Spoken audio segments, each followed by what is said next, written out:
السلام عليكم. هذا عرق ديال السكينجبير.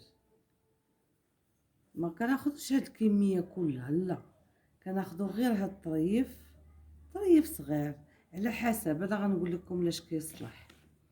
يعني كنحكوه غير هذيك المبشور ديال الكوزينه تكون نقيه، وكناخدو مثلا منه معلقه مثلا. هادشي راهو بزاف، ولكن انا غنقول لكم باش اللي بغات بزاف غير واحد المنطقه، الله يرحم لكم الوالدين ما توصلوهاش، هي المنطقه الحساسه. لا، كنعصروا عليه الحامض، الليمون الحامض، سكينجبير والليمون الحامض. اللي ما عندهاش الحساسيه، اللي عندها الحساسيه ديال الليمون الحامض لان فيه لاسيد سيتريك ومجهد، ما هاد الوصفه تبعد منها.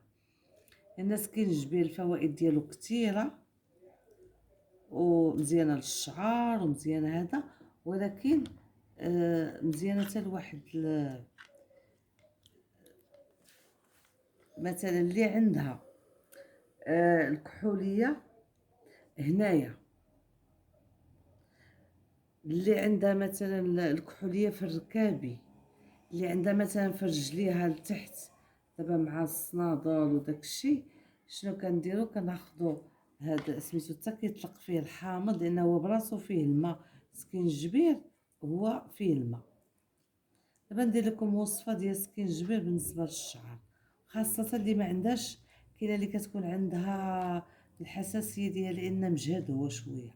اذا اش كنديرو؟ كنحكوه على المناطق الا المنطقه الحساسه، لا، باش تلعبوا في هذاك البلاصه، الله يرحم لكم الوالدين. لا، مثلا يدينا ماشي مشكل، هاد البلاصه هادي مثلا هنايا كتكون عندنا مثلا فيها السواد، الركابي ديالنا، رجلينا، يعني كنبقاو نديرو بحال الشكل ديال الكوماج، كنبقاو هكا هكا كنحكوها البلاصه. خاصه كاين اللي عندها من هنايا عندها الكحوليه، كتبقى غير كدوز هكا ومن بعد كتغسل، كتبقى واحد المده بحال هكايا، بحال اللي وريتكم الطريقه ديال الحامض.